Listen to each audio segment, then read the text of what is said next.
Guys, welcome sa Encourage 888. Ang reading nito ay para sa entertainment at personal na reflection lamang. So, gamitin lang yung mga mensaheng tumutugma sa iyong situation. Start na tayo sa tingnan natin kung ano ba yung energy ng person mo ngayon. Give me the message. Ano yung kanyang situation? Ano kayang energy niya ngayon? Ayan. Give me the message.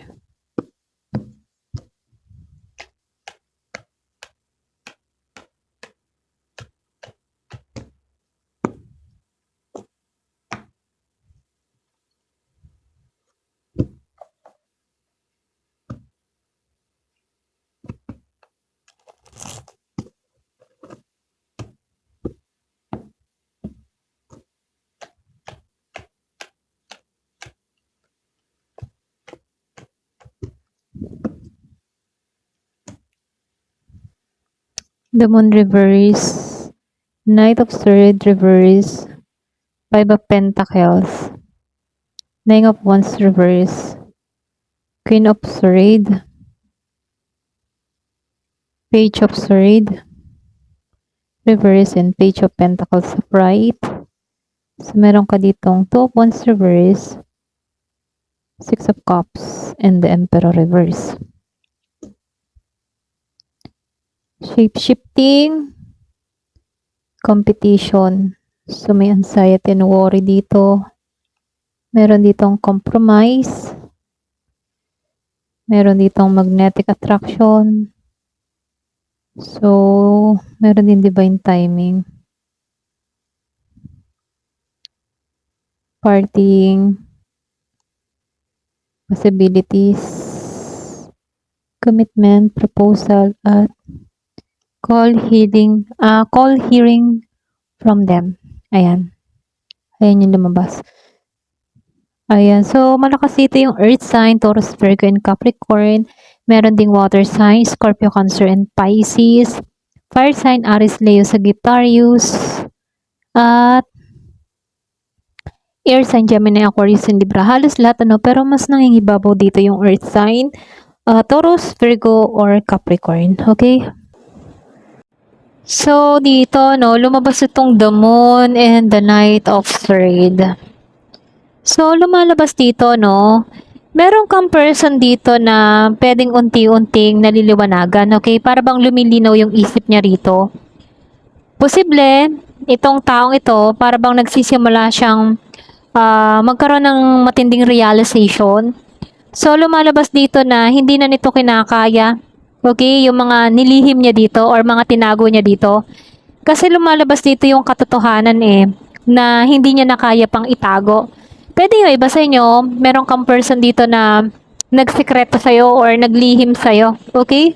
Pero ganun pa man pwedeng nagigilty na rin to. Kasi nakikita ko dito sa The Moon Reverse, nagkakaroon na ng kalinawan yung isip niya. Then, sinabayan pa dito na Knight of Swords Reverse. Posible, itong person mo, para bang gusto niya ng kumilos or pwede rin gusto niya na magsalita. Ngunit, meron lang konting pagpipigil. Alam mo yon? Maaari rin nagpapahiwatig ito ng padalos-dalos na pag-iisip, Or pwede rin hirap tong gumawa ng malinaw na desisyon. Okay? So, dito, lumabas itong Five of Pentacles at itong si Nine of Wands reverse. So, ibig sabihin lang dito, itong person mo, meron siyang pakiramdam na, yung bang tipong nakakaramdam to na, lalo-lalo na pag nag-iisa to, para ba siyang emosyonal? Parang ramdam niya yung pagiging pag-iisa, ganon. Yung pagiging lonely, nararamdaman ng tao na to. Or pwede rin meron din to mga pinoproblema, pinansyal. So, lumalabas dito, pakaramdam ng tao na to na wala siyang nakukuhang suporta, okay? Mula sa mga tao sa paligid niya. Para bang feeling niya wala siyang kadamay sa mga problema niya, nag-iisa siya, ganon. So, dito, lumalabas din sa Nine of Wands reverse. Itong person mo, para bang pagod na siya sa ulit na laban. Okay? Para bang pagod na siya sa kakaisip, sa sitwasyon nyo, sa kung ano meron kayo. So, lumalabas ito, posible, itong tao na to, gusto niya nang bitawan, okay? Lahat ng mga itong mabibigat na sitwasyon. Ayan, pasensya na no kung maingay kasi umuulan, ang lakas ng ulan. Ayun, so nakikitaan ko lang dito, no, para bang gusto niya nang bitawan yung mga mabibigat na situation. Ayun. So dito, lumabas itong Queen of Swords at itong si Page of Sword reverse. Kung tutusin dito, no, sa Queen of Swords, itong taong ito, sinusubukan niya maging practical. Para bang gumagamit siya ng logic na para bang mas ginagamit niya yung logic kaysa yung emosyon, ganun. Pero itong person mo or kung sino man to sa buhay mo, no, nais niyang makita yung katotohanan ng malinaw dito, ganun. Or pwede rin gusto ng tao na to malaman kung ano ba yung nasa sa loob mo, ano ba yung nasa sa isip mo, ganun. Kaya lang dito, no, pwedeng yung iba sa inyo, hindi kayo nagkaintindihan dito eh. Kulang sa communication kayo. Ito lang yung lumalabas dito. Sobrang nag-o-overthink. Maaari rin yung iba sa inyo nagmamasid sa malayo or pwede rin pinagmamasdan ka nito sa malayo or pwede rin ini-stalk ka ng taong ito. Okay? Ayan. So, lumabas itong Page of Pentacles, ano? So, naka-upright to. Yung iba sa inyo, meron tong gustong mangyari eh. May bagong opportunity na dumarating sa kanya dito or pwede rin itong person mo maring meron ditong nakapokus sa trabaho or personal na pag-unlad. Meron siya mga pinag-aaralan. Ito na yung nakikita ko. Yung iba, kung meron kang kadiling na earth sign, Taurus, Virgo, or Capricorn, para bang siya dito, nakapokus siya sa work, gusto niyang umusad, gusto niyang umunlad, ganun. Meron siyang goal na gustong mangyari, okay? So, dito, no, Two of Pentacles of Right, at itong si Six of Cups. Kung tutusin, malakas yun naman yung connection nyo sa nakaraan. Posible din na itong person mo, naaalala niya yung masasayang alaala nyo. Kasi lumabas sa Six of Cups. Yung bagang para ba nagkakaroon dito ng nostalgia. Yung mga memories na nakaraan, nagbabalik tanaw, ganon. Kaya lang, marami siyang dapat ayusin dito eh. Para bang marami siyang dapat balansehin sa buhay niya. Pero itong person mo, sinisikap naman niyang pagsabayin yung iba't ibang responsibilidad niya. Okay? Ayun. So, ito yung gusto niya mangyari. Yung maging maayos, balanse. Pero sinisikap naman ng tao na to. Lumabas ang Emperor reverse.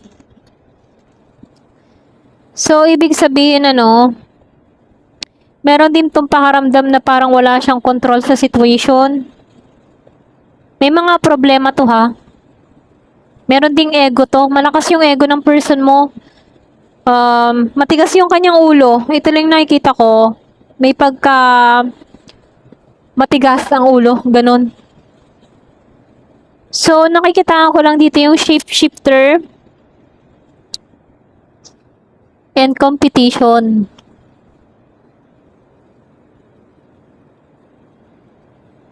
Yung iba sa inyo, sinasabihan ka lang dito, mag-iingat ka. Pwede nga iba kasi sa inyo, meron kang nakakasalamuha or sa paligid mo na hindi siya totally totoo. Okay, para bang may maskara siya. Para bang nagpapanggap,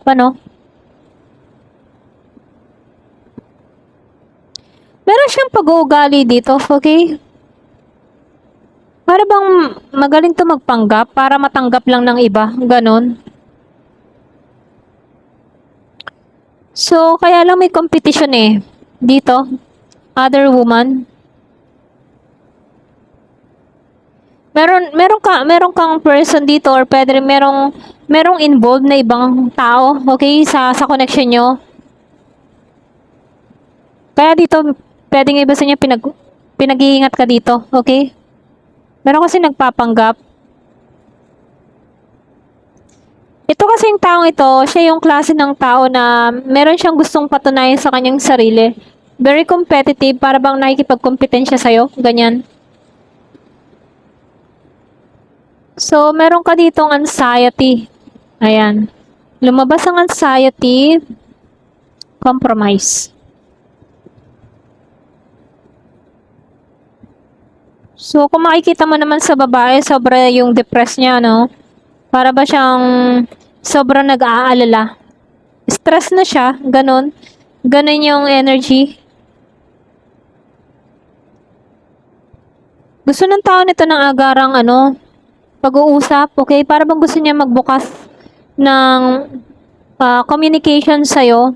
Pwedeng ito yung dahilan kung bakit to sobrang nag-aalala. Pero kung tutusin dito, gusto ng tao nito na makipag-ayos sa'yo.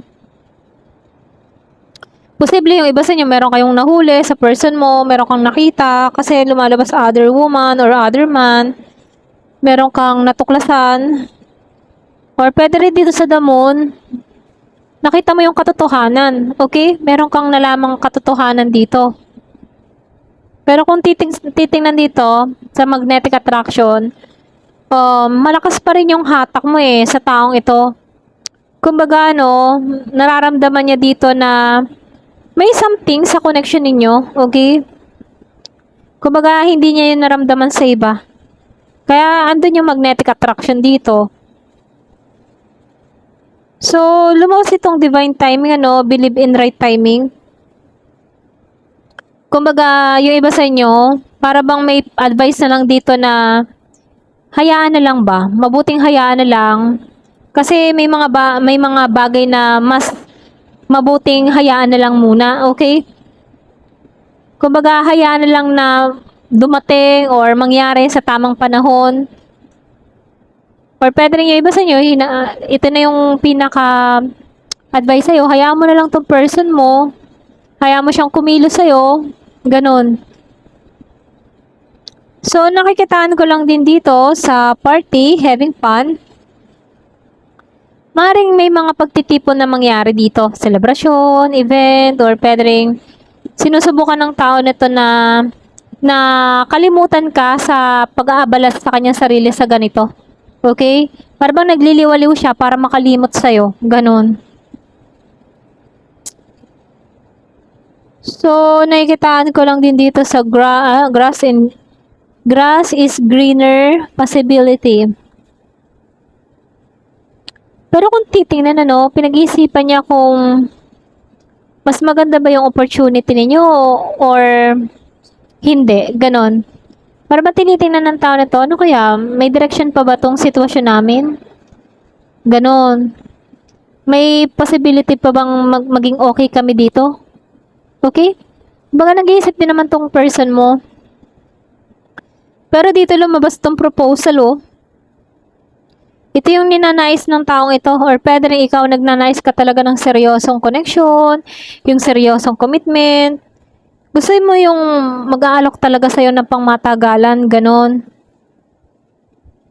Pero itong person mo, seryoso to dito sa proposal, Pero hindi niya tiyak kung sasabihin niya ba yung alok niya sa'yo or yung offer niya sa'yo, para medyo nag-aalanganin siya. Pero seryoso siya, ha? So, call hearing from them. Posible ito yung communication. Pwedeng meron ditong tumawag or pwedeng sabihin na meron kang balitang marinig mula sa taong ito. Ganon.